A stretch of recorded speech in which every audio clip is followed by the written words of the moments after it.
Now that we have our remote repository, a couple of things are now possible.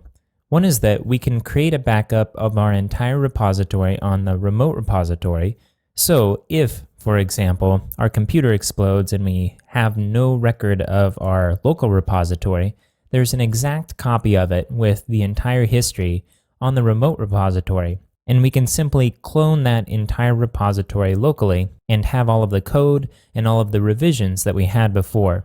The second thing we can do, which is pretty exciting, is now we can create another copy of our remote repository. In this case, what we're going to do is create a simulated production environment.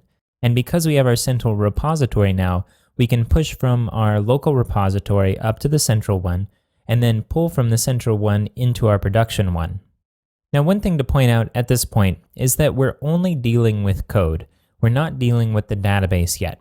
We'll get to the database a little bit later in this series and talk about strategies for version controlling it and for version controlling certain aspects of it in the features module. But for now, we're keeping it simple and keeping the database out of the equation.